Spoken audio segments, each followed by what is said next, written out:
Señor, pidiéndote me enamores. Llévame al desierto, háblale a mi corazón, pronuncia mi nombre, Señor. Ven, Espíritu Santo, tú que fecundas y recreas con la palabra de vida, dame amar y vivir de la palabra de la vida. Enséñame la palabra, recuérdame la palabra, y por tu poder, hazme evangelio viviente. No quiero ser una letra muerta, quiero ser tu carta viva, donde escribas con tu tinta y me marques con tu sello. Tú, por amor al Padre y al Hijo, recíbeme y bautízame en el fuego de tu amor. Bienvenidos una vez más a nuestro itinerario espiritual llamado la Biblia, la palabra escrita de Dios. Lo recalqué tanto en el anterior episodio que creo que no se nos va a olvidar esta definición. Cuando nos pregunten ¿qué es la Biblia?, responderemos sencillamente que es la palabra escrita de Dios. Y si te preguntan, ¿es que acaso hay una palabra de Dios que no se haya escrito?, tú sabrás qué responder. En el primer podcast está esta respuesta. Bien, el itinerario que estamos recorriendo nos va introduciendo un estudio más profundo de la Biblia. Para comprender los textos bíblicos es necesario tener claridad de unos conceptos que son esenciales al momento de uno leer con inteligencia, con profundidad la Sagrada Escritura. Vamos entonces hoy, con la ayuda de Dios, con la ayuda del Espíritu Santo, a hablar de uno de estos conceptos esenciales. ¿Te has preguntado de dónde viene la palabra Antiguo y Nuevo Testamento? ¿Por qué se habla de testamento en relación con la Biblia? La palabra testamento viene del latín testamentum. Y un testamento, en una definición quizá muy simple, muy sencilla, un testamento es una última voluntad. Por esta razón, desde el término mismo, no es tan fácil hacer esa relación entre testamento y Biblia. Si un testamento es una última voluntad, ¿qué tiene que ver esto con la Biblia? Bien, San Jerónimo, que es el patrono de los estudios bíblicos que vamos a celebrar el mes de septiembre. San Jerónimo, cuando tradujo la Biblia al idioma latín, esa traducción tan importante, tan famosa, que se llamaba la traducción de la Vulgata, porque era la Biblia del vulgo. En algún momento vamos a tener la oportunidad de hablar de las traducciones de la Biblia. Pero bueno, San Jerónimo tradujo la Biblia al idioma latín. Él tenía delante la palabra griega, tenía delante también la palabra hebrea, y sabía lo que ellas significaban. Nosotros pues no tenemos tan fácil el acceso al griego, al hebreo. Cuando San Jerónimo hizo esta traducción, colocó testamentum, y la palabra griega que tenía detrás de testamentum es la palabra diatheke, que quiere decir alianza. Y la palabra hebrea que tenía detrás también era karat berit, que literalmente es cortar una alianza. Saber el significado de estas dos palabras nos ayudarán a comprender a profundidad qué entendemos en la Biblia por Antiguo y por Nuevo Testamento. Entonces ya dijimos que el término, tanto en el idioma griego como en el hebreo, que son las lenguas en que originalmente se escribió toda la Biblia y algunas partes en arameo. Este término es la palabra alianza, alianza. Con esta palabra sí vamos a entender por qué llamamos a la Biblia Antiguo y Nuevo Testamento. Y podríamos decir sin miedo a equivocarnos que la Biblia está compuesta por los libros de la Antigua Alianza. En vez de decir Antiguo Testamento, podríamos decir Antigua Alianza, y los libros de la Nueva Alianza, o lo que llamamos nosotros Nuevo Testamento. Entonces, detrás de la palabra, repito, detrás de la palabra testamento está la palabra alianza. Están las palabras tanto en griego como en hebreo que traducen alianza. En griego, diatheke, alianza. En hebreo, repito, karat berit, cortar una alianza. Así que por fin llegamos a ese concepto del que hablamos al principio, que nos va a ayudar a entender más la Biblia, nos va a ayudar a entender mejor la Sagrada Escritura. Entonces, la palabra alianza es el concepto principal que nos abre el significado de la Biblia. Esto lo afirma el gran estudioso de la Biblia, Scott Hahn, quien era un pastor evangélico y se convirtió al catolicismo. Entonces él decía así: la alianza es el concepto principal que nos abre el significado de la Biblia.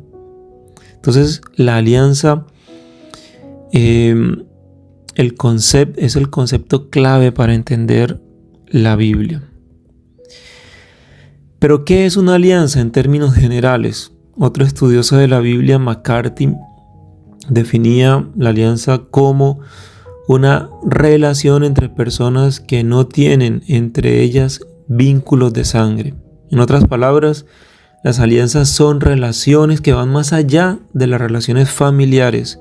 Cuando hablamos de alianza en general, no tanto desde el punto de vista bíblico, nos referimos a un compromiso, decisión, a una relación estable, a unas disposiciones que regulan la relación entre dos partes. En la Biblia se distinguen sobre todo dos tipos de alianzas. Una, alianzas unilaterales e incondicionales. Es decir, donde Dios se compromete sin ninguna condición hacia su pueblo. Y están también las alianzas bilaterales o condicionales. Dios es el Dios de su pueblo Israel y el pueblo se compromete a cumplir las ordenanzas o los mandamientos del Señor. Entonces, quiero que esto quede claro. Entonces, cuando hablamos de alianza en la Biblia, hay básicamente dos tipos de alianza. Unas que son unilaterales e incondicionales. ¿Sí? Dios se compromete sin ninguna condición hacia su pueblo.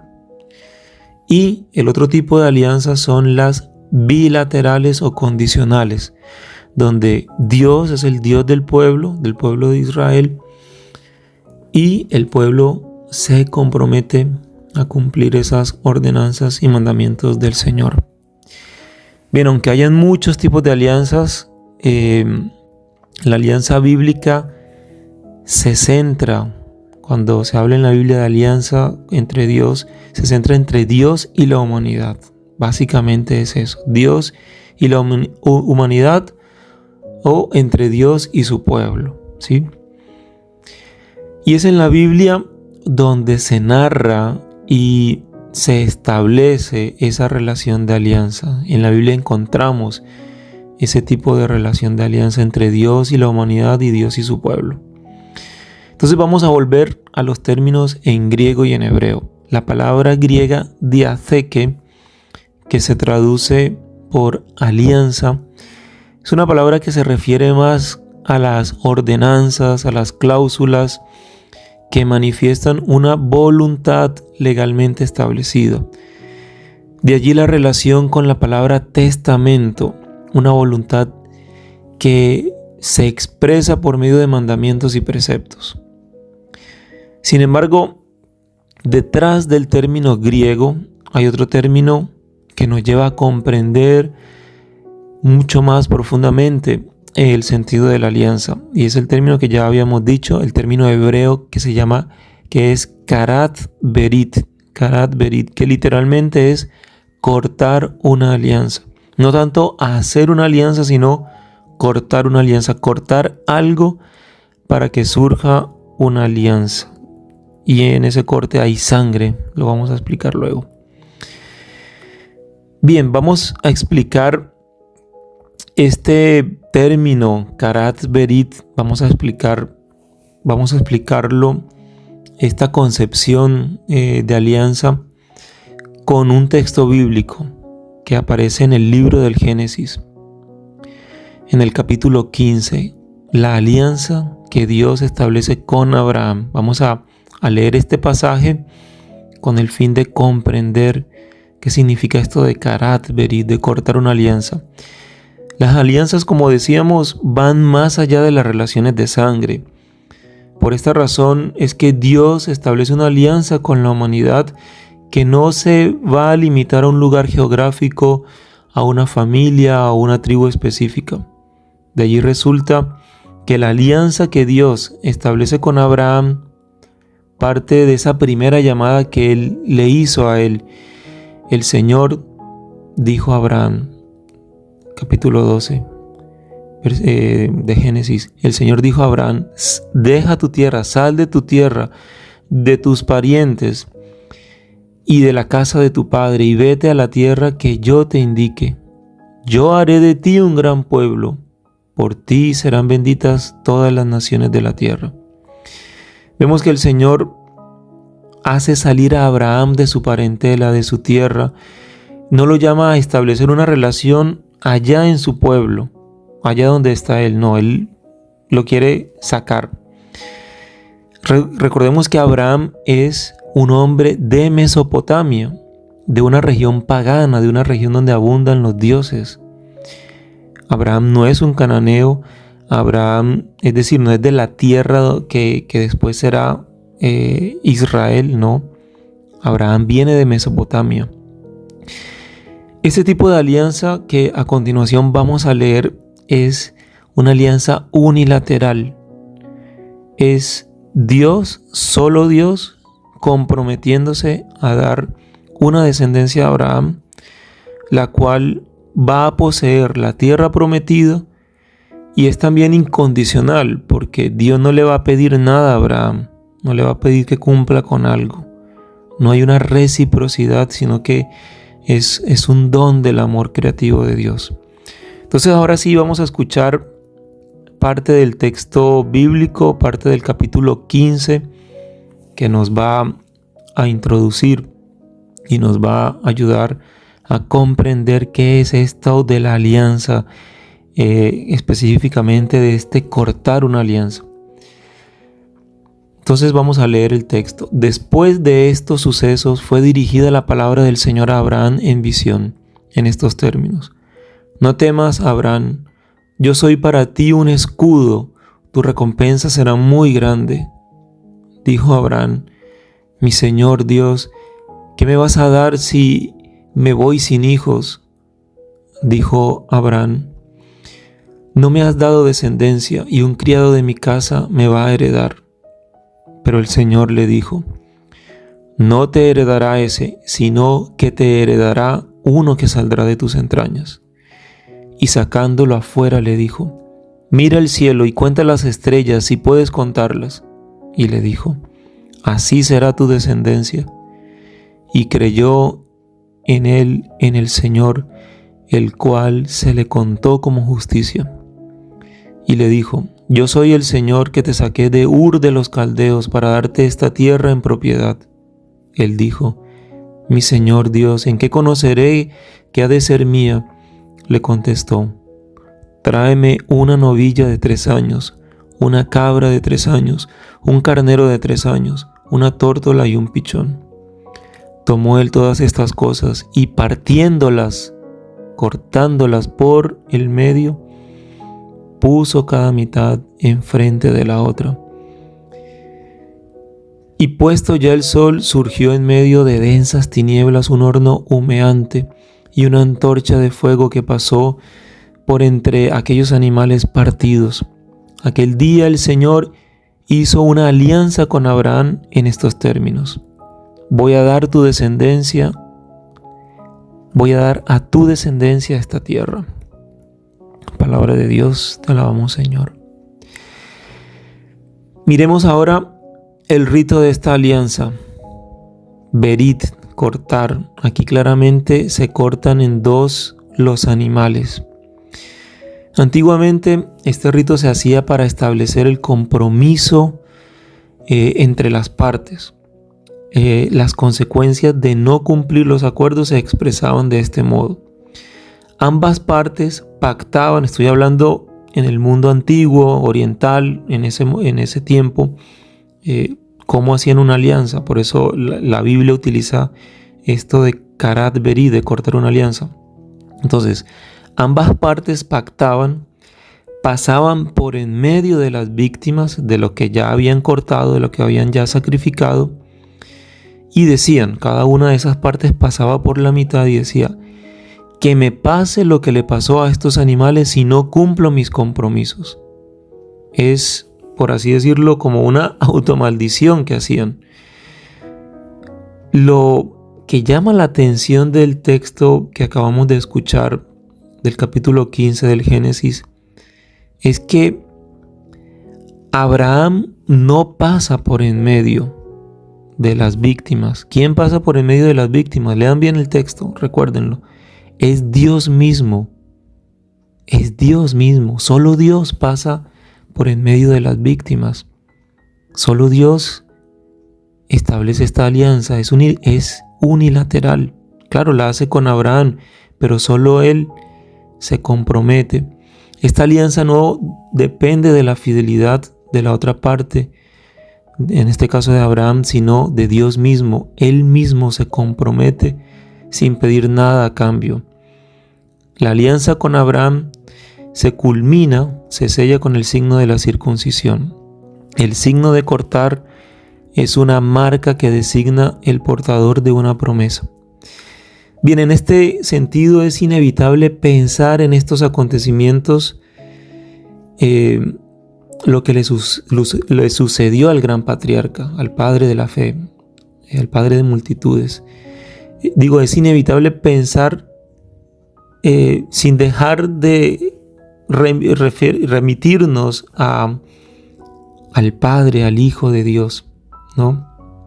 Dios Padre pasa por en medio de esos animales y como si se comprometiera a Él solo hasta la muerte, hasta la sangre. Dios se compromete hasta la sangre. Eso es lo que quiere decir ese paso de Dios cuando establece esa alianza con Abraham. Y digo que es inevitable pensar lo que va a pasar con el Hijo de Dios. ¿Sí? ¿Qué va a pasar con el Hijo de Dios en un futuro? ¿Sí? Estamos muchos años antes, ¿verdad? Estamos en el tiempo de Abraham, pero nos vamos a ese momento. Dios se compromete a sangre, con la sangre. ¿Y dónde se va a cumplir eso? Y la pregunta que surge es: ¿dónde se cortó esta alianza hasta la sangre? ¿Dónde se cortó? Pues bien, en el próximo capítulo, con la ayuda del Señor, vamos a profundizar en esta pregunta esencial para entender toda la Biblia, para entender la Biblia como la alianza de Dios. Bien, continuemos en este itinerario, la Biblia, palabra escrita de Dios. Madre del Verbo,